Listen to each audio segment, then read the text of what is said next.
धीमहि यो यो नमः प्रचोदयात्। ॐ भूर्भुवः स्वः तत्सवितुर्वरेण्यं भर्गो देवस्य धीमहि धियो यो नमः प्रचोदयात्। ॐ शान्ति शान्ति शान्ति। परम दयाल प्रभु परम दयाल राम कृष्ण प्रभु परम दयाल। परम दयाल प्रभु परम दयाल राम कृष्ण प्रभु परम दयाल। परम कृपाल मां परम कृपाल श्री मां शारदा परम कृपाल। परम कृपाल मां परम कृपाल श्री मां शारदा परम कृपाल। करुणा सागर युग अवतार नैया हमरी करो भव पार। करुणा सागर युग अवतार नैया हमरी करो भव पार। परम दयाल प्रभु परम दयाल राम कृष्ण प्रभु परम दयाल। परम दयाल प्रभु परम दयाल राम कृष्ण प्रभु परम दयाल। परम दयाल प्रभु परम दयाल राम कृष्ण प्रभु परम दयाल। परम दयाल प्रभु परम दयाल राम कृष्ण प्रभु परम दयाल। परम कृपाल मां परम कृपाल श्री मां शारदा परम कृपाल। परम कृपाल मां परम कृपाल श्री मां शारदा परम कृपाल। करुणा सागर युग अवतार नैया हमरी करो भव पार। करुणा सागर युग अवतार नैया हमरी करो भव पार। परम दयाल प्रभु परम दयाल राम कृष्ण प्रभु परम दयाल। परम दयाल प्रभु परम दयाल राम कृष्ण प्रभु परम दयाल। परम दयाल प्रभु परम दयाल राम कृष्ण प्रभु परम दयाल। ओम श्री राम कृष्ण भगवान की जय। शंगली काली मगमाये शंगली काली मगमाये शिव शंकरी देवी करुमारी। शिव शंकरी देवी करुमारी। शंगली शंगली शंगली शंगली शंकरी शंकरी शंकरी शंकरी शंगली काली मगमाये शंकरी काली मगमाये शिव शंकरी देवी करुमारी।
शङ्गली शङ्गली शङ्गली शङ्गली शङ्गली शङ्गली मंगल विशालाची अखिलांडेश्वरी ताये मंगल विशालाची अखिलांडेश्वरी ताये मंगलनायकी भुवनेश्वरी माये मंगलनायकी भुवनेश्वरी माये कल्पकवल्लिये सिंगारमोगिनी देवी कल्पकवल्लिये सिंगारमोगिनी देवी शङ्गली शङ्गली शङ्गली शङ्गली शङ्गली शङ्गली शङ्गली शङ्गली शङ्गली शङ्गली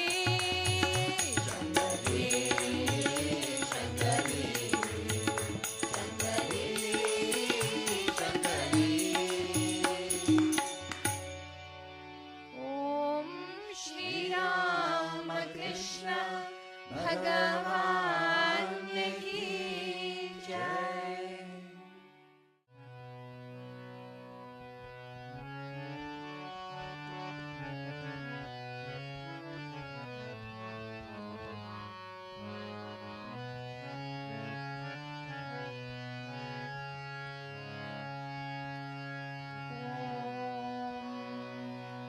जीवन प्रभाते परमे रसाते बोलो जय राम कृष्ण रे। जीवन प्रभाते परमे रसाते बोलो जय राम कृष्ण रे।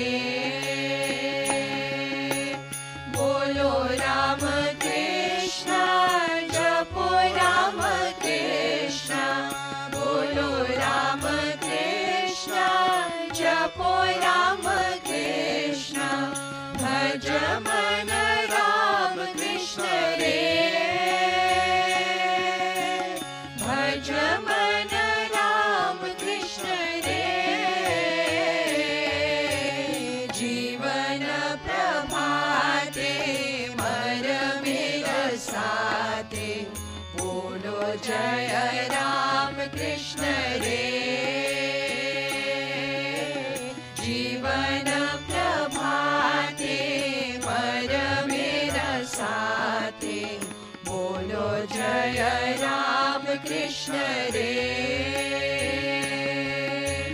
राम कृष्ण नाम बोले मन वीराम राम कृष्ण नाम बोले मन वीराम शीतल होवे सब ज्वाल रे। शीतल होवे सब ज्वाल रे। जीवन प्रभाते मरमे रसाते बोलो जय राम कृष्ण रे। जीवन प्रभाते मरमे रसाते बोलो जय राम कृष्ण रे। राम कृष्ण जय बोले मनिराशय राम कृष्ण जय बोले मनिराशय शांत होवे मन प्राण रे। शांत होवे मन प्राण रे। जीवन प्रभाते मरमे रसाते बोलो जय राम कृष्ण रे। जीवन प्रभा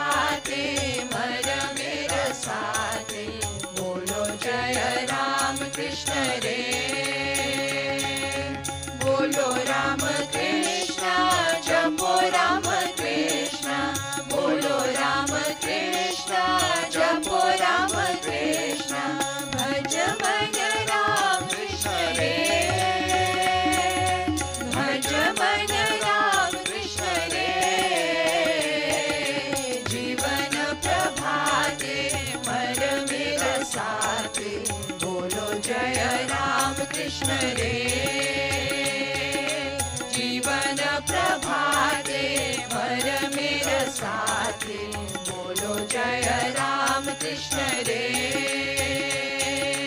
बोलो जय राम कृष्ण रे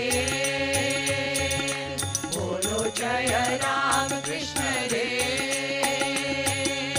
बोलो जय राम कृष्ण रे ओम श्री राम कृष्ण भगवान की जय।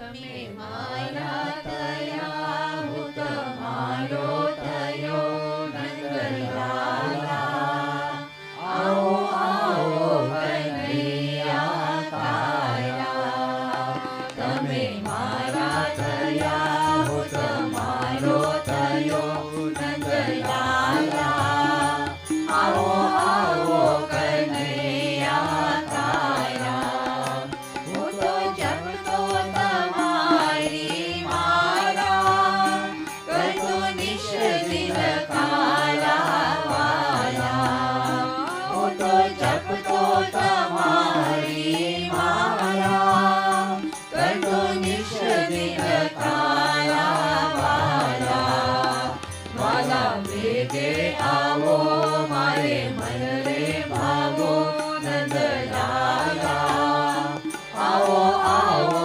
કનૈયા તારા તમે મારા થયા હું તમારો થયો નંદલાલા આવો આવો કનૈયા તારા હું તો વાત કરી તારી જોતો મારા તારે વિયોગે રોતો હું તો વાત કરી તારી જોતો મારા તારે વિયોગે રોતો આંખો ભીની ભીની રોય રોય થાય છે જીની નંદલાલા આવો આવો કનૈયા તારા તમે મારા થયા હું તમારો થયો નંદલાલા આવો આવો કનૈયા તારા શ્યામ ભક્ત કહે પ્રભુ આવો આવી હાથ પકડજો મારો શ્યામ ભક્ત કહે પ્રભુ આવો આવી હાથ પકડજો મારો મુખે માંગુ એવું તારે ચરણે રહેવું નંદલાલા આવો આવો કનૈયા તારા તમે મારા થયા હું તમારો થયો નંદલાલા આવો આવો કનૈયા તારા આવો આવો કનૈયા તારા આવો આવો કનૈયા તારા ઓમ શ્રી રામ કૃષ્ણ ભગવાન કી જય. I think it's always wise in times of crisis to find some source of comfort in history. History is a valuable asset for two reasons. Firstly, it gives us some guide to help us face the challenges that we are currently facing. And secondly, it can sometimes remind us that things could be a lot worse than they currently are. For example, the time of the bubonic plague in Europe, a plague that killed hundreds of millions of people. And obviously during this time, almost all international transport was via ships. And of course, to prevent the spread of the disease, many countries, like today, were hesitant to let ships dock in their ports. And so the general requirement was for ships to remain in the harbor of destination countries for a period of 40 days. And the Italian word for 40 is quarata, which is where the word quarantine comes from.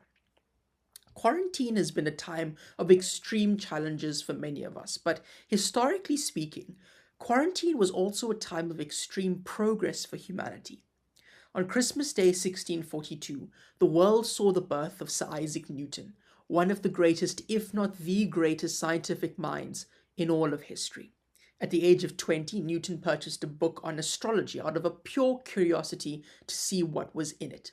He read the book until he came to a diagram which he could not understand because he was ignorant of trigonometry. He then went out and bought a book on trigonometry and read it, but found that he could not follow some of the theorems because he was ignorant of geometry. So he went out again and bought another book on geometry and began to read. 3 years later, there was an outbreak of plague which forced many to remain indoors and isolated. Newton was a student at Cambridge University at the time and occupied himself by inventing differential and integral calculus, which are one of the main foundations of science and mathematics today.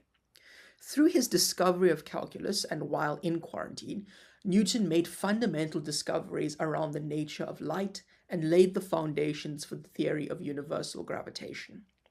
When asked about how he accomplished such amazing discoveries, Newton simply replied by thinking about them. Now, after using so many big words, I'd like to take a step back. Many people may argue that Newton was just genetically gifted, that no one has the power to naturally alter their genes to be exactly like Newton. However, that isn't true. Recently, scientists have discovered, probably using calculus at some point, that it is possible for us to alter our genetic makeup.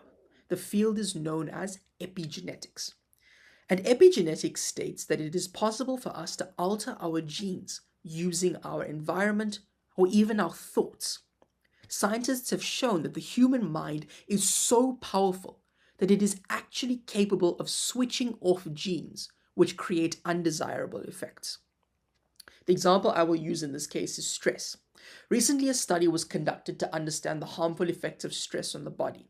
Participants were given 1 or 2 articles on stress to read, and they were put into some stressful situation and their bodily responses were measured. The first article was about the harmful effects of stress on the body, for example, higher blood pressure, stress headaches, heart attacks, etc. And true enough, doctors saw that when one thought about stress as harmful or scary, then the body reacted negatively. Various arteries constricted and people found it difficult to concentrate or think clearly. But when doctors gave an article stating that stress was beneficial and subjected the participants to the same stressful situation, they actually found the body's function improved. Blood circulation increased, brain function increased, people were able to think clearly and more creatively. It's as if the body was actively trying to help participants who thought stress was beneficial to get through tough situations.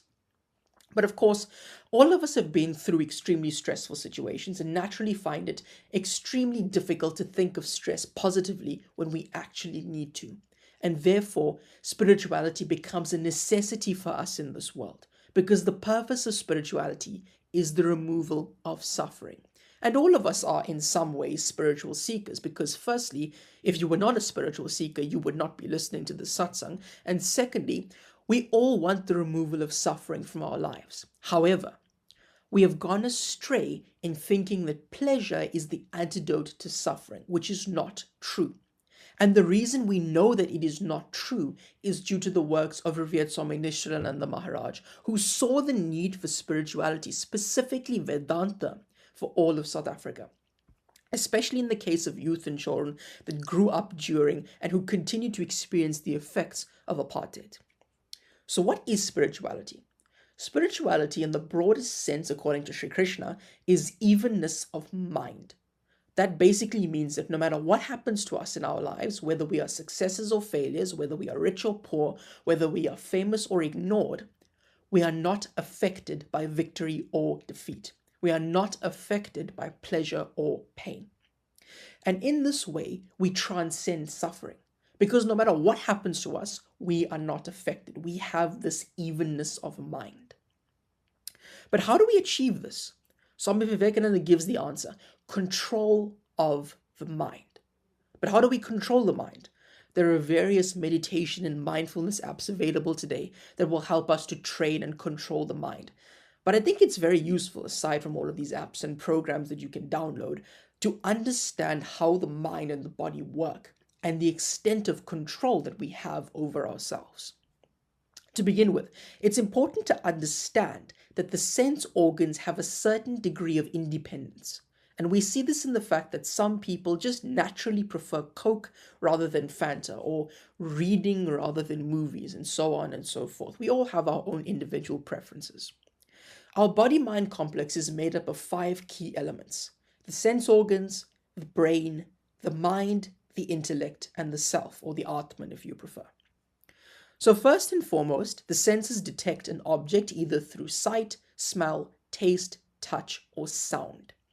After the senses have picked up this object, the impulses created by that object are transported from the sensory organs, the eyes, the ears, the nose, mouth, or even the hands, to the brain. The brain then interprets these impulses.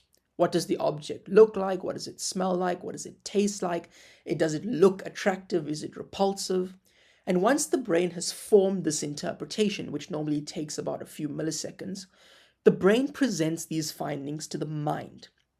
The mind then analyzes these findings and signals to us, the Atman, based on these findings of the senses in the brain, whether or not the object is pleasurable or painful, whether the object is desirable or undesirable. Thereafter, the conclusions of the mind are then presented to the intellect. And the role of the intellect is decision-making. So the intellect has the power to reject or accept the recommendations of the mind and thereby the senses, or even completely ignore the recommendations of the mind and the senses altogether. And finally, the decision-making processes of the intellect are programmed, are set by the Atman. In other words, the Atman has control over the intellect has control over the mind has control over the brain, and the brain has control over the senses. So if we want to achieve anything in life, it is vital that we achieve this control of ourselves and not let the randomness of genetics determine our futures or our achievements in life. There's a very famous extract from a book called Range by David Epstein, which asks the question, how do we know if a plant is dead? We can't check the pulse of a plant. We can't see if a plant is still breathing or not. So how do we check if a plant has died? And the answer is, a plant is dead when it has stopped growing. And we can apply this logic to our own minds. If we have stopped learning and exposing ourselves to new and higher ideas, then even if we're still walking, talking, eating, breathing, our minds have died because we have stopped learning, we have stopped growing. I think it's also worth remembering that the greatest of the human species, be it Einstein or Steve Jobs, Newton, Swami Nishananda, Swami Vivekananda himself, did not place limitations on their learning or on their minds. They never once said, I am too old to learn this, or I'm too young to understand this subject. They were relentless in their pursuit of knowledge. And I think that in the age of Google and YouTube, we have a responsibility, we have a duty to continue to learn and grow, no matter who we are and no matter how old we are.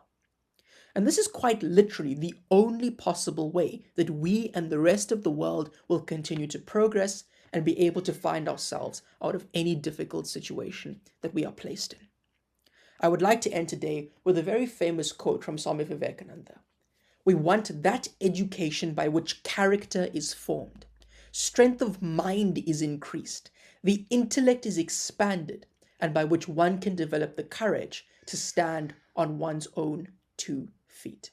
Hari Om Tat Sat.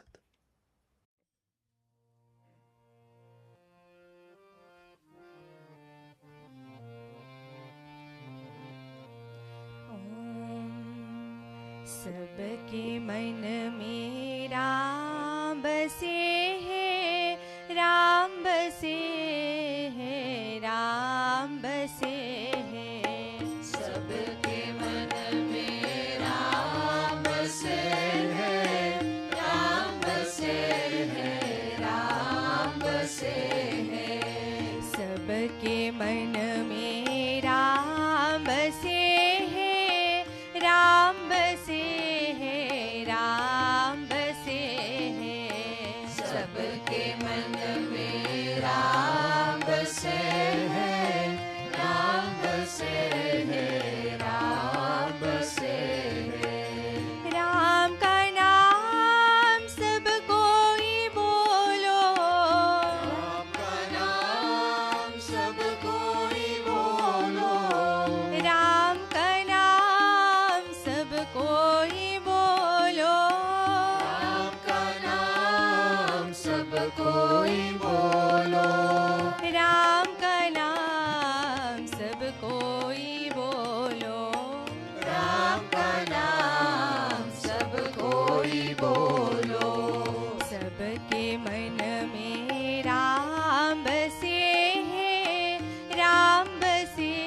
है, राम से है।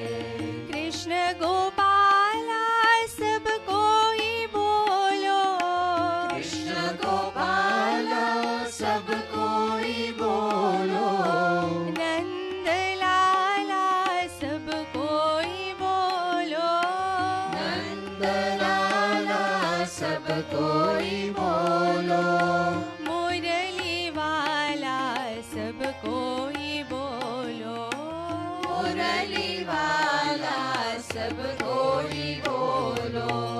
सबके मन में राम बसे है, राम बसे है, राम बसे है।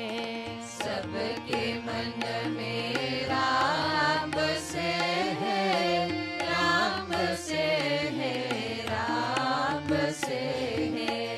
श्री राम कृष्ण सब कोई बोलो, श्री राम कृष्ण सब कोई बोलो, शारदा माता सब कोई बोलो, शारदा माता सब कोई बोलो, विवेकानंदा सब कोई बोलो, विवेकानंदा सब कोई बोलो।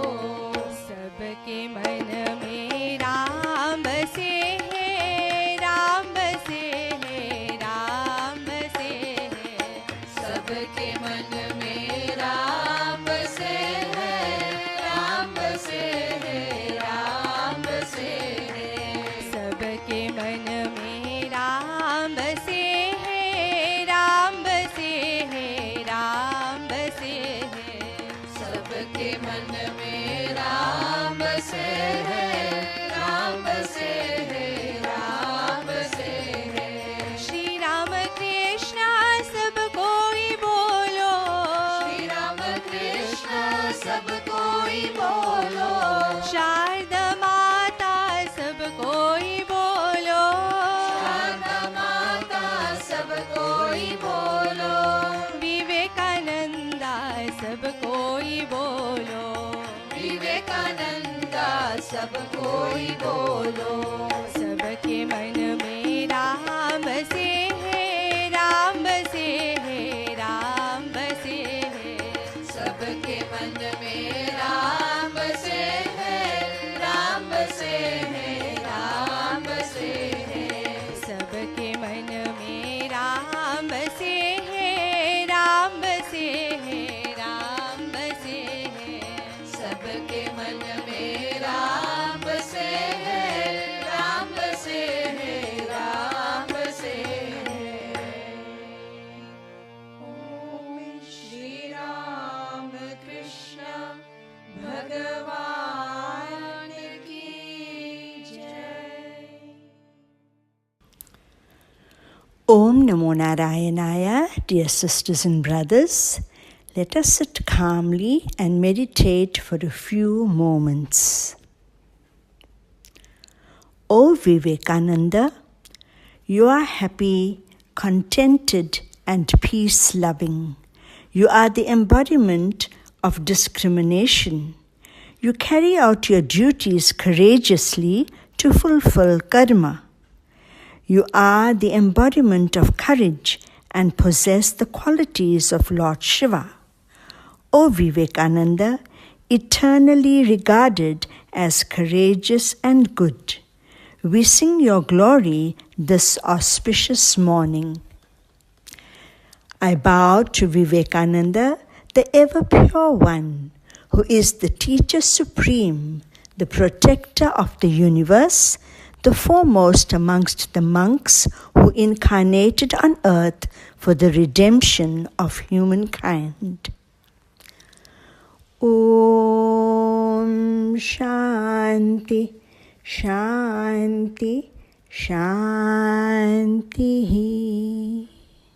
ॐ सर्वेषां स्वस्तिर्भवतु, सर्वेषां शान्तिर्भवतु, सर्वेषां पूर्णं भवतु, सर्वेषां मङ्गलं भवतु सर्वे भवन्तु सुखिनः सर्वे सन्तु निरामयाः सर्वे भद्राणि पश्यन्तु मा कश्चित् दुःखभाग् भवेत् ॐ पूर्णमदः पूर्णमिदं पूर्णात् पूर्णमुदच्यते पूर्णस्य पूर्णमादाय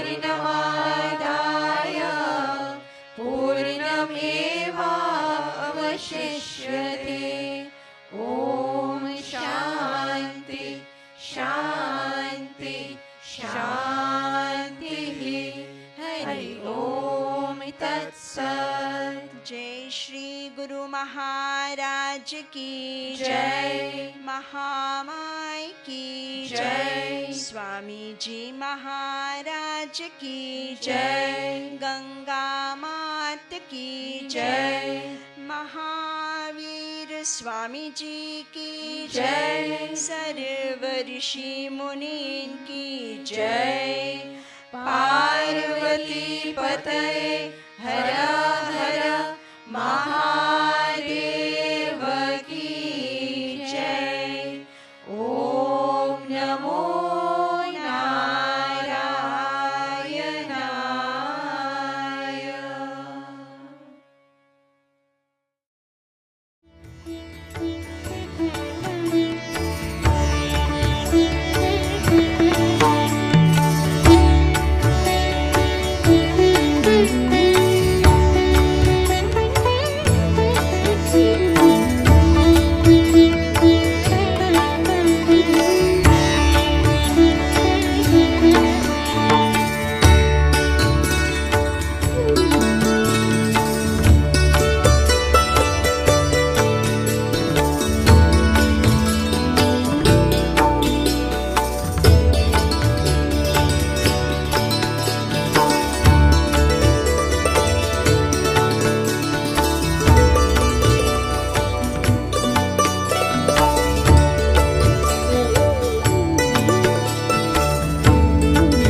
Sarada Devi Swarupaya Shri Ramakrishnaya Namaha. I offer my salutations to Shri Ramakrishna, who is the embodiment of all the gods and goddesses. Dear sisters, brothers, and loving children, Om Namo Narayanaya. Welcome to our Hinduism class for today. We are very happy that you are once again able to join our discussion on the life and teachings of Bhagavan Sri Ramakrishna, who is respectfully addressed as the Master. Sri Ramakrishna used everyday relevant examples to help us understand the profound truths of spirituality. The Master says, "You see many stars in the sky at night, but when the sun rises, you no longer see them. Can you say that there are no stars during the day? Certainly not. Therefore, in the days of ignorance, we should not say that there is no God. The all-compassionate Lord is always there for us. Even if we are happy or sad, we must remember that God is always with us to give us all the strength that we need." In today's lesson, we shall discuss a few interesting teachings of Sri Ramakrishna through inspiring stories that the Master narrated, and conclude with a verse from the Bhagavad Gita. There is a saying, "Don't leave for tomorrow what you can do today, and what you can do today, do now." However, many of us are in the habit of procrastinating. We need determination, perseverance, and enthusiasm to reach the goal. Sri Ramakrishna explains this through a parable. Once there was a severe drought. The farmers began to dig long channels to connect the water to their fields. One farmer was determined to bring water to his field from the river. He vowed that he would not stop digging until the channel connected his field with the river. He worked hard for hours. It was already past midday, so his wife sent their daughter to call him. "Dad," said the girl, "please come home and have your meal." "Go away," yelled the farmer. "I have much to do now." After a while, his wife came to him and said, "The food is getting cold. Please come and have your lunch. You overdo everything. You can finish the rest tomorrow or even later today." The farmer refused to listen. He scolded her furiously and shouted, "What? Don't you know? There is no rain. The crops are dying. What will the children eat? We shall all starve to death. I have vowed not to think of bath or food until I bring water to my field." The wife noticed his determination and went away quietly. Through a whole day's back-breaking labor, the farmer managed to connect his field to the river. Then he relaxed and watched the water flow into the field with a murmuring sound. His mind was filled with peace and joy. He went home and called to his wife and said, "Now, my dear, I shall have my bath and supper." Thereafter, with a serene mind, he retired to bed and snored to his heart's content. This is an example of strong determination and renunciation. Now, there was another farmer who was also digging a channel to bring water to his field. His wife, too, came to the field and said to him, "It's late now. It isn't necessary to overdo things. You had better come home." The farmer didn't protest, but put his spade aside and said, "Well, I'll go home since you asked me to." That man never succeeded in irrigating his field. This is a case of mild renunciation. As without strong determination, the farmer cannot bring water to his field, so also without intense yearning, a man cannot realize God. Sri Ramakrishna says, "We shed jugs full of tears for husband, wife, children, and home. But who cries for God? If we yearn for God, we are sure to see him. The Master narrated the following story to show us how to view religion and see God in all from a practical point of view. A holy man lived in a forest with many of his disciples. One day he taught them a beautiful lesson of seeing God in all. In this way, they learnt to have a respectful attitude towards everyone and everything. Later on, the disciples went to gather wood for the sacrificial fire. Suddenly, they heard a loud warning. "Move out of the way quickly, a mad elephant is coming." All the disciples ran and took shelter in a safe place.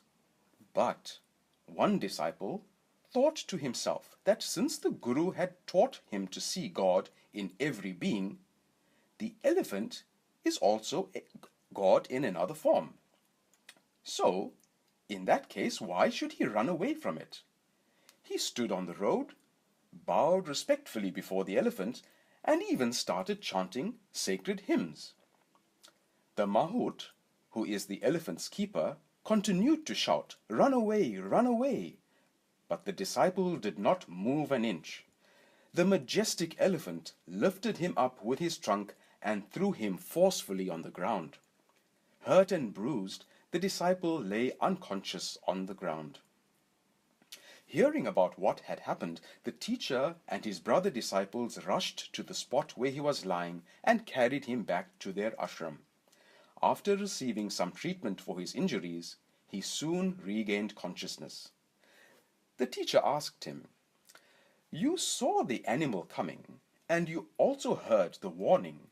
Then why didn't you run away?"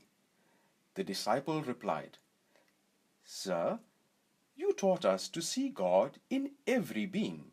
Therefore, I thought that the animal is also God in another form, and didn't run away." Then the teacher corrected him, saying, "Yes, my child, it is true that the elephant was God in another form, but the Mahout who was driving the elephant was also a form of God, and he instructed you to run away. Since all are manifestations of God, why didn't you trust the Mahout's words for your own safety? You should have listened to the words of the Mahout God." The Master teaches us that God dwells in all beings, but we should take care and always remain in the company of good people. Just as we cannot hug a wild tiger, we must take the same care by keeping away from evil-minded people.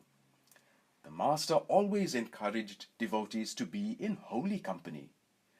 Even during these times of lockdown and social distancing, we can still remain in holy company by attending the online satsangs, Hinduism classes, and reading from our scriptures like the Ramayana, the Tirukural, as well as the Gospel of Sri Ramakrishna, all of which contain great spiritual treasures.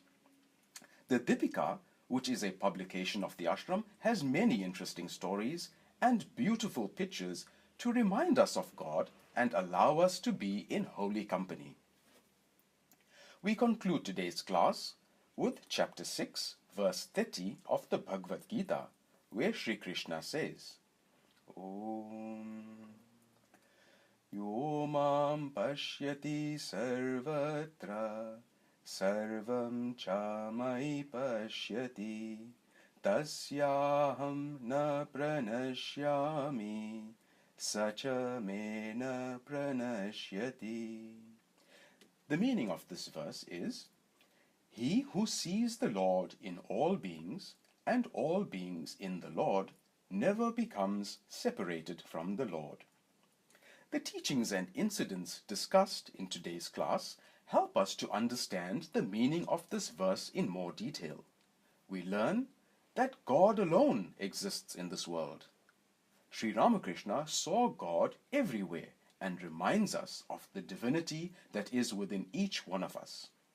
Remembering this important teaching of the Master and the divine words of Sri Krishna, we soon realize that we can never be separated from the Lord, who is in every being and in everything. May the all-compassionate Lord guide, bless, and protect us always. Hari Om Tat Sat. Om Shanti Shanti Shanti.